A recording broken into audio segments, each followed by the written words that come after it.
that they build are the men from the TIA. The men from the TIA.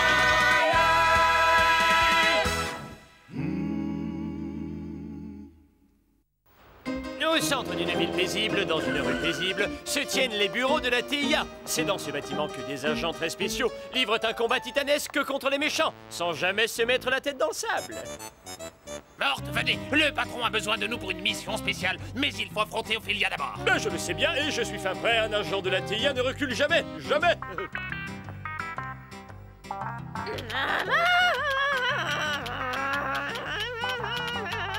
Oh, un escargot sans logis, mon pauvre petit. Aurais-tu croisé le chemin d'un de ces idiots patentés? Bonjour, Ophélia. Oh non, les voilà, tout le monde aux abris. Sonnez le tocsin. Bonjour, Monsieur Phil, bonjour, Morte. J'espère que vous allez merveilleusement bien aujourd'hui, mon petit Mortou. Oh, vous avez une magnifique pince à cheveux. Et elle est en or massif. Est-ce qu'elle vous plaît, mon cher petit Mortichou? Eh bien, tenir vos cheveux est un travail facile et bien récompensé. Mais en toute franchise, je pense que c'est votre ceinture qui mériterait d'être en or massif. Seulement, il faudrait plus d'or que dans Russell Fornox. Du calme. Je disais ça pour rire. Tout l'or de Fornox suffirait. Oh, enfin, je crois. Allez, vas-y, Ophélia, travaille du gauche. Oui, c'est ça. Allez, un uppercut. Venez.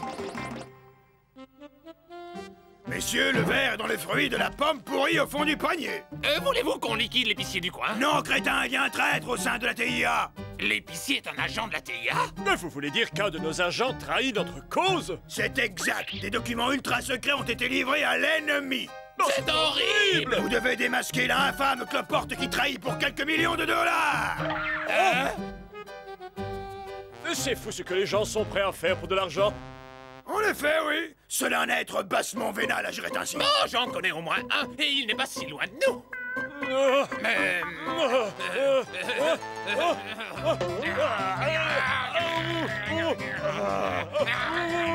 Ça suffit. Arrêtez ce cirque. Je veux que vous surveilliez tout le monde ici. On doit mettre un terme aux méfaits de ce traître. Allons-y. On va régler cette pénible affaire en un clin d'œil. On va mettre un nom et un visage sur le traître.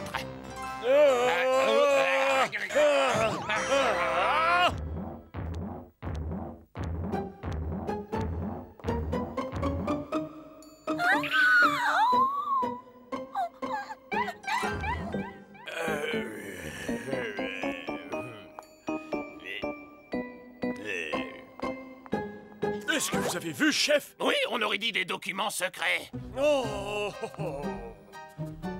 Allez-y en premier, chef. C'est vous l'homme d'expérience. Agent Brutus, pourrais-je vous parler un instant? Quoi? Phil, c'est vous. Qu'est-ce que je peux faire pour vous aider? Eh bien, alors, on fait une petite promenade avec des documents, pas vrai? Qu'est-ce qu'il y a dans l'enveloppe? Une lettre pour le Père Noël? Pas du tout. Vous pensez, ce sont des plans ultra secrets appartenant à la défense. Des plans ultra secrets? Il a bien dit des plans ultra secrets. Et comme je vous le dis, je vérifie s'ils vont arriver chez nos ennemis. Ignoble traître! Vous vendez des secrets juste sous notre nez! Quel aplomb, quel cynisme! Je compte bien que ces plans tombent en de mauvaises mains. Mais oui, vous l'espérez? Ne laissez-moi faire, chef. Je sais comment traiter ce genre de crapule. Brutus, espèce de rat d'égout. Je vais vous aider à vous asseoir sur ce tabouret.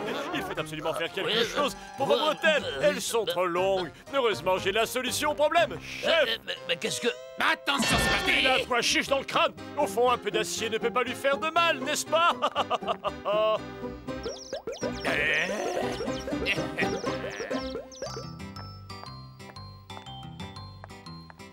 J'ai eu une brillante idée. J'ai remis à Brutus une série de faux documents et je lui ai demandé de se montrer avec dans tout le bâtiment. Quel époustouflant stratagème. C'est sans conteste le fruit d'un esprit supérieur. En effet, sans vous flatter, patron, cela mérite un Nobel.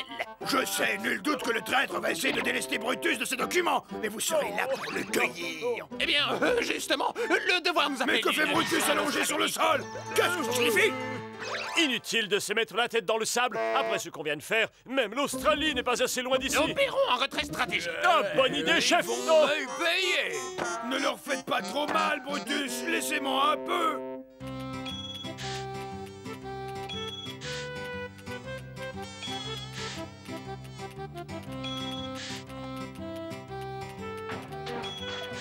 Non, enfin, Brutus. Nous sommes dans une Morte? bande de Est-ce que ce carne de Brutus cherche à vous faire du mal? Non, il voulait juste remodeler mon physique. Le traître finira par se trahir, il exhibera tout son or.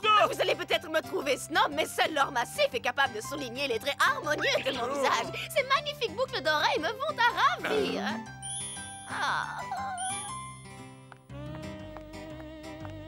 Or massif? Ça sent le traître. Moi, je dirais plutôt la traîtresse. Voyez-vous, je doute qu'elle puisse s'offrir ses bijoux avec son salaire. Mais vous avez raison. Je reconnais que ce pingre de patron nous paie avec un lance-pierre. Il commence à tenir des propos subversifs, méfiance.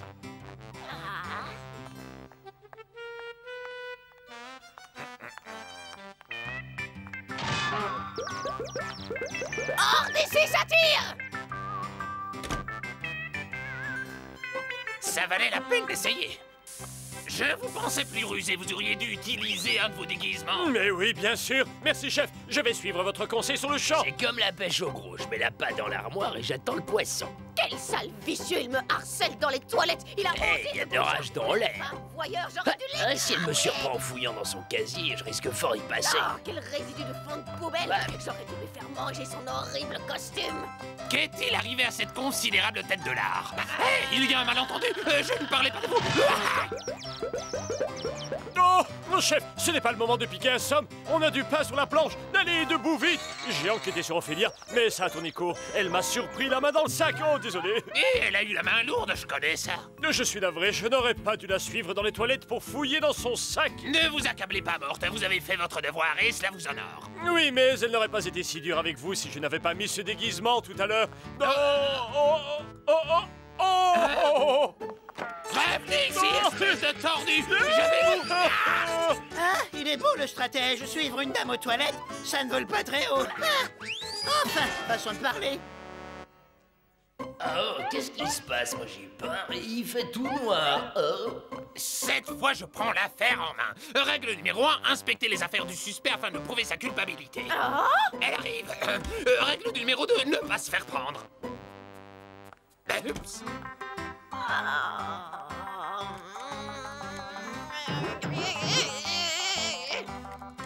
Agent Phil? Agent Brutus? Saleté de serrure. Alors, ma petite dame, on a un problème à ce que je vois? Cette serrure est aussi rouillée que ce qui vous tient lieu de cervelle.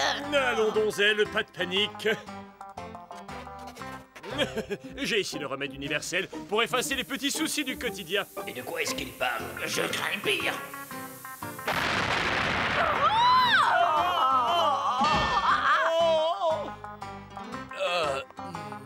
Bon sang, mais c'est Brutus? Mais bon sang, mais que faisait-il là-dedans? Mon beau manteau! Un manteau en vison de Sibérie tout neuf! Non, ce n'est pas si grave, il suffit de le recoudre. Un petit coup d'aiguille par-ci et par-là, il sera comme neuf. Je vais vous en donner moi un petit coup par-ci, par-là! Revenez! Laissez-le-moi. Ouais, laissez travailler les petites mains. Regardez-les travailler, les gardiens du monde libre, les pourfendeurs du crime.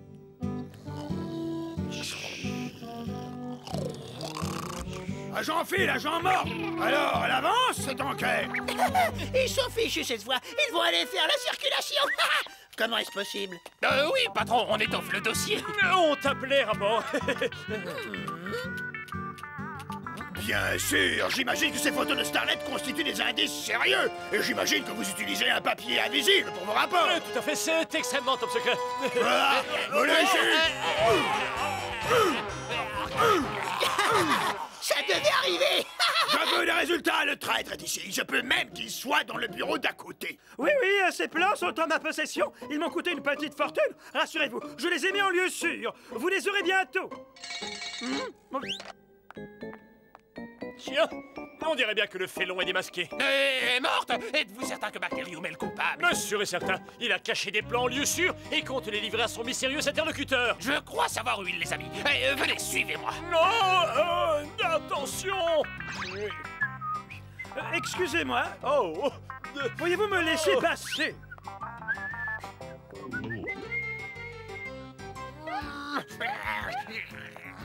oh. Il l'a fermé à clé. Non, souriez, chef, j'ai les clés. Les patins, non? Plutôt, oui. Espèce de sale exhibitionniste! Vous n'avez pas honte dehors! Je ne comprends pas. J'entre dans le bureau, lui dis bonjour et paf, un soufflet. Et voilà, chef, la porte est ouverte. Allons-y. Non, non, non. Alerte rouge, Bacterium est de retour. Chef, non, Ah, mon pantalon a disparu juste après que j'ai fermé la porte de la chambre de décompression. Chambre de quoi? La chambre de décompression pour les plongeurs de fond. Je viens de la réparer et je l'ai réglée sur compression maximale. Voyons si elle fonctionne. Compression maximale? Morte? Où êtes-vous? Mort! Oh, c'est atroce! Morte en modèle réduit! quelque chose.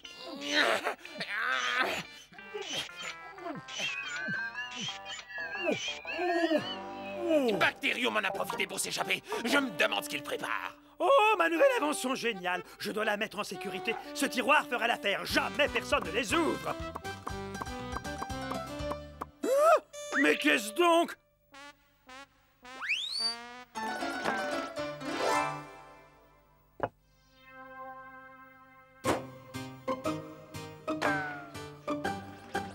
Je le tiens, et grâce à mon habile déguisement de feuilles de papier. Oh, ce sont les blancs? Oui, ce sont eux, à l'intérieur du cylindre. Voyez-vous, mon porte-plan dynamite va révolutionner l'arsenal militaire. C'est à la fois un explosif et un porte-plan. Tout à fait, oui. Il faut bien sûr le manipuler avec moult précautions. Si un voleur s'en saisit, il explose. Qu'attendez-vous? Ouvrez-le!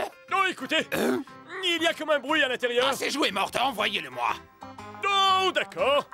Tenez, Un porte-plan truffé d'explosifs, c'est idiot. Là, c'est la guerre, vite aux abris, ils ont fait sauter le bureau. Oh, chef, j'ai entendu comme un bruit. Sinistre crétin!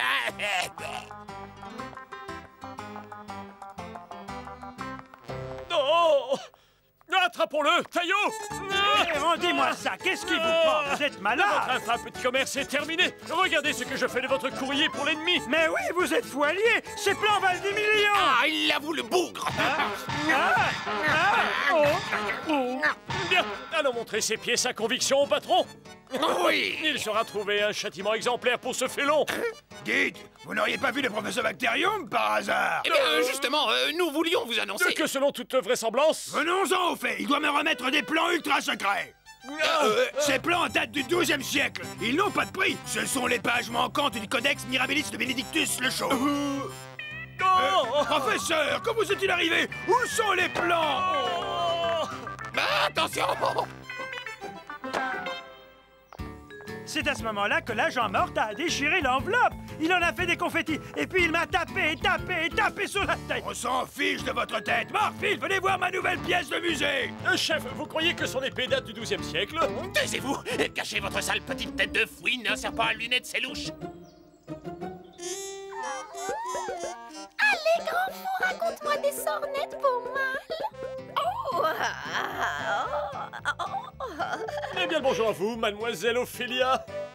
Quel homme, quelle élégance, et si intelligent avec ça, la perfection faite homme. Quel regard torve, quel cerveau flappé, c'est la bêtise incarnée. Ah, quelle bonne odeur de cigare, c'est du pur Havane. Morte a du goût parfois, mais ce sont des goûts de luxe. Je peux seulement m'offrir ces pitoyables cigarillos avec mon salaire. D'ailleurs, comment se fait-il qu'il ait les moyens de se payer des Havanes? Il y a de la fourberie dans l'air. Je vais mener une enquête discrète. Ben, mon colon, ça, c'est du cigare. Oui, vous pouvez le dire, c'est un vrai barreau de chaise. Prenez-en un, chef. Servez-vous, je vous en prie, ils sont dans cette boîte. C'est gentil de votre part, mais je ne voudrais pas abuser. Je tiens enfin la crapule qui vole tous mes cigares. Cigare, mais je croyais que... Vous allez me rembourser chaque cigare que vous m'avez volé depuis les 6 derniers mois. C'est une terrible méprise, patron. Ce n'est pas moi le voler. Je vous prends la main dans le sac et vous niez encore. Vous ne manquez pas d'air.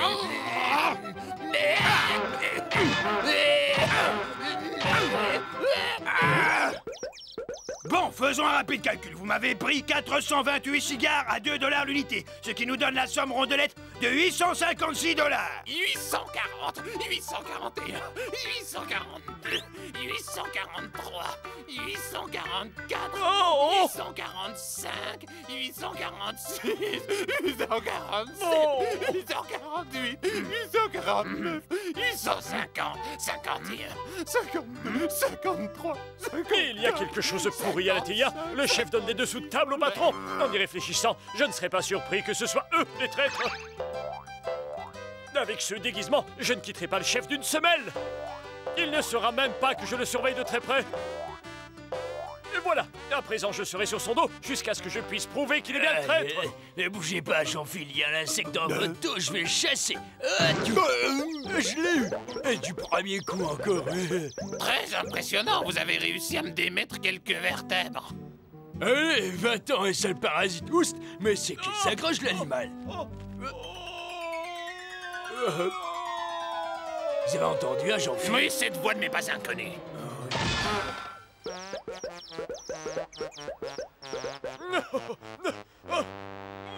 Le voleur de cigares et le traître ne font qu'un. Il me reste juste à le prouver.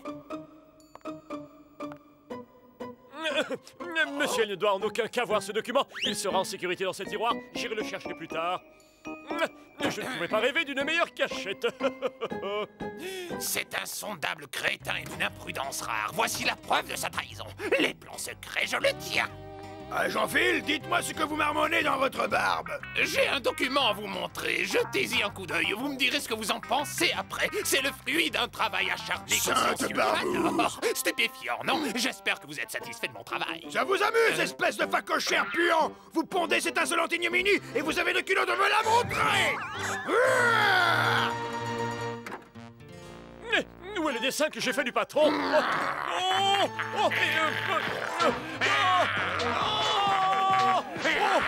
Vous les entendez mugir, ces féroces crétins? Désolant! Ah! Oh, Venez ici. non, on ne touche pas aux artistes. Mais qu'est-ce qu'il mijote?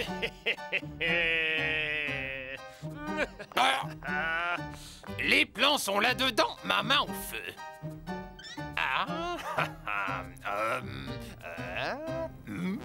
Le chef, est-ce que vous avez vu le nouvel incinérateur de papier? C'est pratique, n'est-ce pas?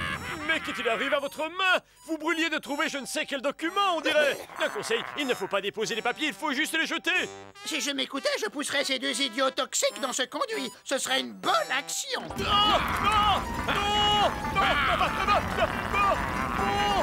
Mais vu la santé mentale chancelante du chef, à mon avis, ce n'est pas sa main qu'il aurait dû bander, mais sa tête. Non, mais c'est évident. Où avais-je la mienne? Son bandage lui sert à cacher les microfilms top secrets. Ah, le détecteur de microfilms du professeur Bacterium ne sera utile. Je vais prouver au monde que le chef est un félon. Vous m'avez appelé morte?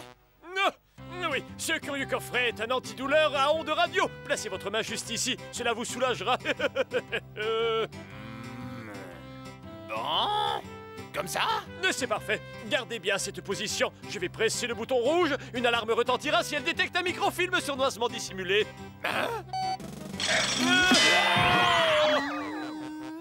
Non, navré, il y a eu un petit incident technique. Mon antivol écrabouille paluche à double piston décentré. Où est-il? Je l'avais pourtant bien laissé sur cette table. Prenez ça! Ah, je vais vous faire la peau! Non, le moment est venu de changer de peau. Je vais vous aplatir! Et voilà, j'ai placé une alarme dans cette armoire. Les plans top secrets sont dedans. C'est le seul moyen de prendre le traître en flagrant délit. Vous croyez que ça marchera? Sans l'ombre d'un doute. Si quelqu'un essaie d'ouvrir un de ces tiroirs, un léger sifflement se fera entendre dans le bureau du patron. Un léger sifflement, vous dites. On peut en avoir un exemple? Je vais ranger cette bombe ultra sensible en lieu sûr. Un seul mouvement brusque et elle explose. Non! Close. Qu'en dites-vous? Il fallait bien que le sifflement soit assez fort. Vous savez, le patron est un peu dur d'oreille. Lequel de vous deux a placé un haut-parleur dans mon bureau? Morte, cette fuite est un aveu. Vous ne m'échapperez pas, espèce de lâche. Je vous retrouverai. Le plus tard sera le mieux. J'ai un pot de beurre à livrer d'urgence. Si c'est lui, le petit chaperon rouge, je n'aimerais pas être le loup. Oh, monsieur le directeur général, on ne vous attendait pas, c'est un honneur.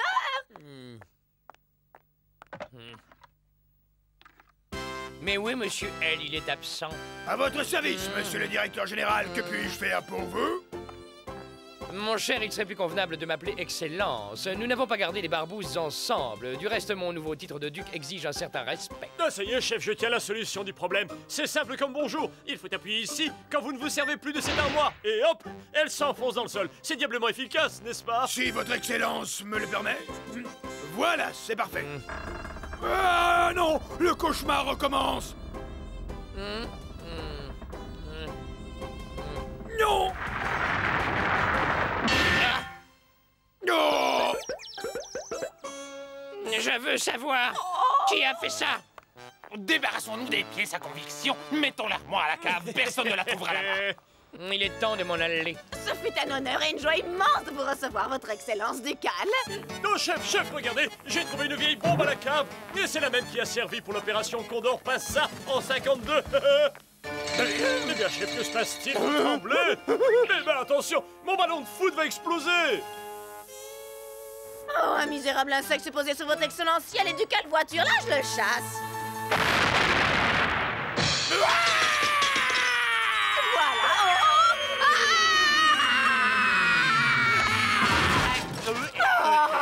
Espèce de topinambour à poil rare, vous avez abîmé la voiture ducale de son excellence. Au cachot, j'y vais. J'ignorais que l'agent Phil et cette armoire blindée pouvaient voler.